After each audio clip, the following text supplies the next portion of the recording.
This is Debt Free in 30, where every week we take 30 minutes and talk to industry experts about debt, money, and personal finance. Here's your host, Doug Hoyes.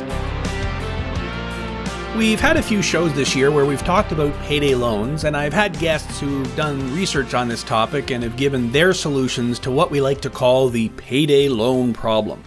But what is the payday loan problem? Well, the conventional wisdom is that the problem with payday loans is that they cost too much. The interest rate is very high, and that's true.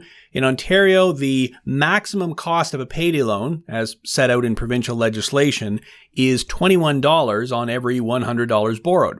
$21 doesn't sound like a lot, but if you borrow $100 every 2 weeks and pay back $121 every 2 weeks all year long, you end up paying $546 in interest, which on a $100 loan is an annual interest rate of 546%. That's a very high interest rate, many times higher than what you'd pay on a high interest rate credit card. It's a lot higher than the maximum interest rate set out in the Criminal Code of Canada of 60%, but they can get away with it because there are special exemptions in the law for payday lenders. So obviously high interest rates are a significant problem, but that's not the real problem with payday loans. What is the real problem? Debt. Let me explain.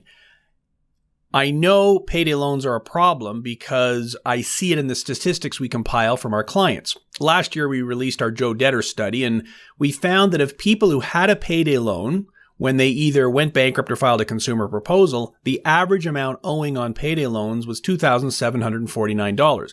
That's not one payday loan, that's an average of 3.5 payday loans. In total, 18% of people who file insolvency have a payday loan when they file.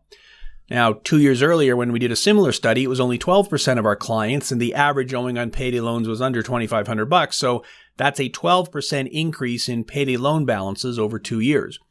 Male or female, it doesn't matter. The average payday loan balance is about the same whether you're male or female. So apparently we have full equality when it comes to payday loan debt. And it's not just a problem for what we think of as poor people. The biggest group of payday loan borrowers, 36% of them, have incomes between $2,000 and $3,000 each month. And that's after-tax income I'm talking about. 18% of them are between $3,000 and $4,000, and 9% have incomes of over $4,000 a month, and yet they're still getting payday loans. Payday loans are a burden on all income levels. Now, I said earlier that it's not the high interest rate that's the real problem, it's total debt.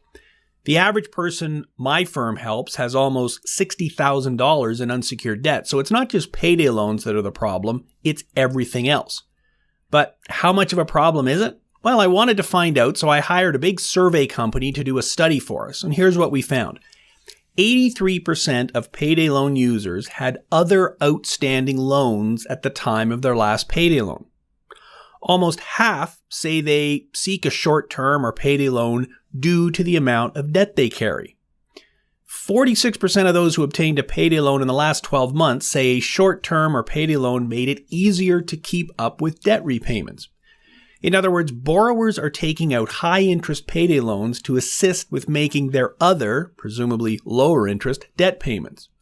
And of medium and frequent users, and 55% take out more than one loan in the last 12 months, 45% say their debt load increased after they got their payday loan, with only 14% saying their debt load decreased. Short-term and payday loans may solve a short-term cash flow crisis, but they're adding to the overall debt burden of Canadians. It's incorrect to assume that payday loan borrowers are obtaining payday loans because they can't borrow from traditional lenders. Well, the study we did just proves that that's not true. Our payday loan survey indicates that the average unsecured debt owed by a borrower who obtained a payday loan in the last 12 months is $13,207. And for frequent users, their total unsecured debt is over $17,500. And again, these are not people who are bankrupt or filing a proposal. This is a separate study we did of people who are not bankrupt or filing a proposal. That's the level of payday loan debt and other debt that they're carrying. Payday loan users are borrowing from payday loan lenders not because they can't access any other credit, but because they have exhausted all other options. So why are we discussing this now? Because the Ontario government is considering possible changes to payday loan legislation in Ontario. And back in May, we made a submission to the government with our thoughts on changes to payday loan legislation. Our comment was that it's not the interest rate alone that's the problem, it's your total level of debt. But what's the solution? Well, that's what we'll discuss next, right after this break, right here on Debt Free in 30. You're listening to Debt Free in 30. Here's your host, Doug Hoyes. We're back, and I'm joined by Ted Michalos to discuss our recommendations for changes to payday loan legislation in Ontario. As I said before the break, I'm of the opinion that the cost of borrowing does not have a significant impact on the borrower's decision to utilize the services of a short-term lender. Whether the cost of the loan is $21 per 100 or $19 or $15 would not significantly influence the decision of the typical debtor we see, with one caveat. One-time professional loans, one-time promotional loans, when payday lenders offer a drastically reduced borrowing cost as an introductory rate, they may cause some borrowers who are sensitive to interest rates to consider a short-term loan. So Ted, I'm going to bring you into the conversation here. We've reviewed a number of possible solutions, and we're not really ready to recommend these. We're not opposed to them. Maybe you can give me your thoughts on like three of these ideas. The first one being limiting loan sizes based on income. So in Saskatchewan, I believe the limit is 50% of the next paycheck. Would that make any difference, do you think? Well, as long as it's a limit on the total amount of payday loans you can borrow. Intuitively, somebody gets a paycheck that's $1,500 and saying, okay, you can borrow up to $750 makes a certain amount of sense, unless they go and borrow from 3 or 4 different places, because then your 50% of the pay actually works out to 300% of your pay, and you're in a hole that you can't dig out of. Well, and that's why one of the second recommendation that we've considered and have sort of said, it may or may not work, is a limit on the number of short-term loans a borrower can obtain in a fixed period of time. So that's really what you're saying then. Yeah. The trick with that, of course, is being able to keep track of all the different places that they've taken the loans from. So that'll lead us into another recommendation of keeping track of these things. So how do I know that I borrowed from Company A, Company B, and Company C? Yeah, and how does the payday loan place know that you've done that? Right. So we'll talk about that one as we go on. The third possible recommendation, and this is actually contained in the draft legislation, is an extension of the time permitted for repayment. The thought being that, well, if I got to pay it back in 2 weeks, I've got to come up with a lump sum, a balloon payment in 2 weeks. If I could pay it back over, let's say, 2 or 3 months, then maybe that eases the burden on me. Do you think that's a good idea, bad idea? What do we need to consider? Yeah, when I first heard of this, it made some sense to me. They were saying, okay, so we've paid the high interest rate for a couple of cycles on my loan, but now I can't get out of it, so they've got to give me a longer period of time. The interesting thing is that if they don't change this legislation and they were to allow you that longer period of time, it doesn't fall under a payday loan anymore. It falls under other types of borrowing, and then the usury codes or the criminal code come in. The 62% interest per year or whatever the number is. So I think that there's an interesting little game afoot here that I'm not enthusiastic about, because it doesn't solve the underlying problem. You still got more debt than you can deal with. And that's the key. That's the whole key to it. The problem with payday loans isn't just the interest rate. Yes, it's very high. It's all the other debt that you've got. You're getting a payday loan as the last resort. You've already got a bunch of other debt. So I think we're in agreement. These alternatives we just talked about may ease the burden on borrowers a little bit, but they're really treating the symptoms, correct, not the underlying problem. So, limiting loan sizes may simply, make you go to multiple lenders simultaneously. Well, and remember, one of the trends that we've seen is there are more and more people doing these online, I don't know what they call them, instant loans, instant cash things. So they're gravitating from payday loans to these 6-month loans anyway. So I don't know that it makes any sense. And obviously, it's not reducing your total debt. It's actually making it worse. So Correct. If those solutions aren't perhaps the perfect solutions, what are some things that potentially will work? So one of the things that we've talked about is the cost of borrowing. So our clients, and I think you'd agree with this, don't fully appreciate what the cost is. The payday loans are advertised as $21 on 100. Right. So everybody assumes that's 21% interest. And it isn't. It's actually, 546% interest if you're doing it every 2 weeks for the life of the loan. So our recommendation then is a more accurate and comparable way would be to disclose the annual borrowing cost. Does that make sense? Yep. I mean, it may not make a huge difference because the reason people say they take payday loans, they're lying to themselves, is easy access. It was easy to get the money when I needed it. So the fact that we're going to hit them over the head with this 546% interest is good. They've got to be much more aware. It's not 21% that they're deluding themselves with. But because they are desperate for the money when they do it, I don't know that by itself will be enough. Yeah, and how do we actually do that in practice? What is the annual interest rate? So if I'm going to pay it back in 10 days or 14 days, then obviously the annual interest rate is different. I think you'd have to come up with a standard. It would have to be based on if it was a 2-week loan or a 10-day loan or 14, whatever, and base it on that. But it's a very simple thing, I think, once those mechanics are worked out, to say we have to disclose the cost of borrowing as an interest rate. I can picture the poster on the wall. So the first line is, if you repay this by your next payday, then it's $21 per 100, and so your loan would cost this. And then if you renew it a second period, the total cost of borrowing is now this. The industry probably knows that the average person rotates or revolves their loan 3 or 4 times, so the total cost would be this. And if you did it for a whole year, it would be this. So the number just keeps getting bigger and bigger. I think that might have some impact.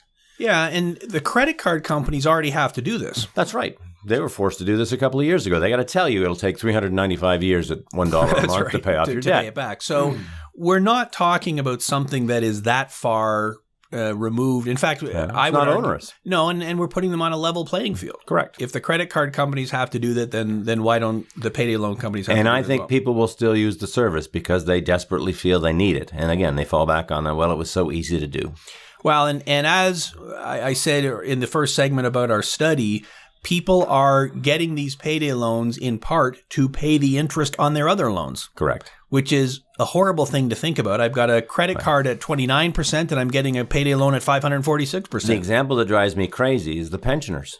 So the seniors, most of them will do anything to make their minimum payments on their debts. And so once they start into this payday loan cycle because their pension check doesn't come through for another 3 weeks, it's just a treadmill that they can't get off. It's impossible. Well, and you think about it. If my pension check is $2,000 and I borrow, I don't know, $2,000 or $1,800 or $1,500, and I've got to pay back $1,600 or $1,700 or $1,800, what do I do next month then? Right. Well, you're right back on the horse. It's totally impossible. So, okay, so we both agree that disclosing the cost of borrowing as an annual interest rate, just like the credit card companies have to do, sounds like it's got to help. Got to help. It certainly can't hurt, and it's an easy change to make. Yep. Our second recommendation has to do with credit bureau reporting. So you kind of alluded to this a bit earlier, that if it was possible to know how many different payday loans someone had, then perhaps there could be rules in place about kiting loans, getting 5 different loans at the same time. Right. I think that, so it may be a detriment to borrowing, but I think even more importantly than that, if these loans were reported to credit bureaus and people paid their loans off, that should improve their credit score. One would hope. So does it make sense then to require credit bureau reporting for payday loans? What are the downsides to that? If you are the payday loan industry, why would you not want to do that? Well, because the lender has to become a member of the various credit bureaus and there are fees associated with that. Now, presumably they'll pass those on to the customer because that's what they do with every other fee that they have. But if the cost of borrowing is fixed, then that becomes a fee. And it's an added cost. Yeah, that the payday loan place has to absorb. So now, admittedly, payday loan, I mean, it's a profitable business. There wouldn't be so many of them if people weren't making money. So, that just may be that's a hit they have to take on their bottom line. Yeah, and I guess if the loan rate is going to stay at $21 on 100, it can't cost that much to be reporting to the credit bureau. It's not like it's costing you $50 a loan or something like that. It's all done electronically. And perhaps then both parties benefit from that. The payday loan place has more information to perhaps decide if they really should be lending to the person or not. And the borrower is actually being helped because perhaps their credit rating improves. Yeah. My only fear is that once you put all of these things in place, it may recreate or enhance the underground payday loan market, which was, my name's Guido and I'll loan you $50 till payday. And if you don't pay me, something bad will happen. But that's the risk. Well, and that's always been our worry about saying, okay, I mean, the government could pass laws to totally eliminate payday lenders. Right. But they've always been in the workplace. Since the Industrial Revolution, people have, for whatever reason, run out of money before payday, and there's always been somebody willing to give them a short-term loan. And so better to have it in the daylight than it in the dark. And that's really why we're a little queasy about saying, let's just put these guys completely out of business. There's a demand for the service. People have always needed this service. So let's, put it where we can all see it. And which is why our approach has been, is there a way to lessen the demand for the service? Correct. And make people aware that this is what it costs to use the service. If you go into it with your eyes open, you got less of an excuse. Yeah, I mean, we're not out here saying you shouldn't use a credit card, even though they have very high interest as well. Right. Just be very careful when you use it. Yeah, you if you're informed, you're in better shape. Now, one of your pet peeves is promotional rates or introductory rates. So, I really hate this stuff. So tell me why you really hate those things. Well, what are they and what's the problem? So there are lots of promotions from payday lenders that basically say, come in for your first loan and we'll only charge you $10 on the 100, or there's just the administrative fee. It'll be cheap, cheap, cheap. The issue is, of course, once you've taken out the first loan, you still have to pay it back. And so if you were short the money in the first place, 2 weeks from now, you're going to be short the money again. And the second loan isn't going to be at the promotional rate. The third loan won't be. The fourth loan won't be. It becomes something that you just can't get out from under of. I mean, I like to equate this to the sleazy guy hanging around the kids' playground and giving them their first joint or their first shot of crack cocaine. And I think it's as evil as that. So you're not a big fan then, I'm guessing. I'm really not a big fan. If we're equating payday loans to illegal... I've seen too many movies and too much TV, I guess. I hope this isn't happening anymore. There you go. But yes, you're exactly right. Why else would they be giving these low introductory rates? Right. It doesn't make sense. You don't lend money for free. You only do it if you figure, now I got them hooked. Right. So if you were writing the laws, you would have something that says there can't be low introductory rates. It has to be the same rate you charge all the time. Yep. Or you could, so the first loan can't be cheaper. If anything, the first loan should be more expensive. And then perhaps if you need relief later, third, fourth, fifth loan at progressively lower rates, something that we sort of discussed earlier. But the first one's got to be the most expensive one, the hardest one to get. Yeah, and has actually been proposed that maybe the first loan is $21, the second one in a 30-day period is $19, the fourth one, the third one, and so on, and that would perhaps ease the burden down. Well, we get back to if you make it too hard or too difficult to get the first one, then again, maybe we drive it underground or they find some other means again. I mean, the whole thing is a little scary when you think about it. Yeah, and you and I have thought about this many times over the years, and I think it's not as simple as an issue as you would think. It's not as simple as, let's just outlaw them. Right, because that is not going to solve the problem. Like you say, it drives people underground or somebody else steps in. Think of prohibition. Yeah, did it do away with beer and alcohol? It didn't last very long. Well, it was never in this country, but it might have been. But you're right. I mean, you find alternate sources of supply, and as a result, it doesn't solve the problem. So summing it up, then, if you are the head of the government of Ontario and have the ability to pass whatever new laws you want, would disclosing the annual percentage rate be the most important thing you would pick? I think that's an excellent place to start because it's leveling the playing field. There's complete disclosure.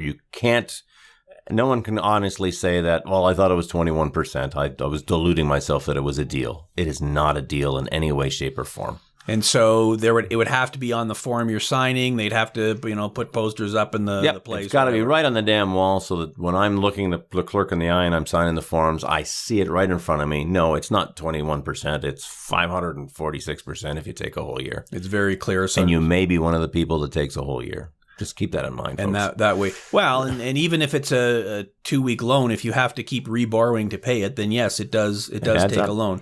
And as we saw in our study, payday loans do not reduce your total debt. In fact, for a significant number of people, they have more debt than when they're done. So even though they pay off the payday loan, they end up with more debt because of all the interest that they're paying. Right. Well, I mean, it's literally the final straw that eventually will break the camel's back. So you already owe money to all these other things. You can't access credit anywhere else. you're now at the worst place to access credit, the highest cost borrowing. And so once you've tapped into that, how could that possibly make things better for everything else? Yeah, which is why, and we'll talk about this in the final segment, we're always encouraging people to look at other alternatives because there are other alternatives. So, and then requiring the credit reporting, that makes sense as well. And we don't know the exact cost, but we don't think that's going to be that onerous that it's going to make that big a difference. Yeah, again, I think it would be helpful in that, one, you're right, it would help establish a credit history for people that are having trouble accessing mainline or more reasonable price credit. And the second is it could be used as a limiting tool. So you can't get, well, what's the limit? I think I've had a client that had more than 17 payday loans. I mean, he was making $2,500 a month, and his payday loan total was $12,000 or $13,000. Like, it boggles the mind. How is that possible? And that wasn't our record.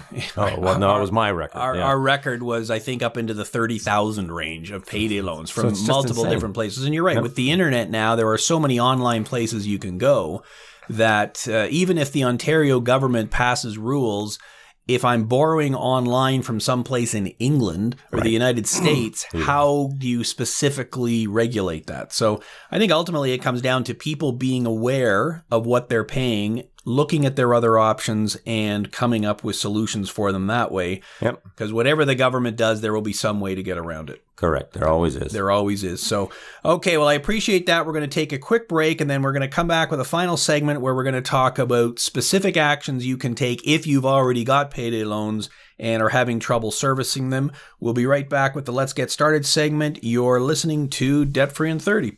You're listening to Debt Free in 30. Here's your host, Doug Hoyes. Welcome back. It's time for the 30-second recap of what we discussed today.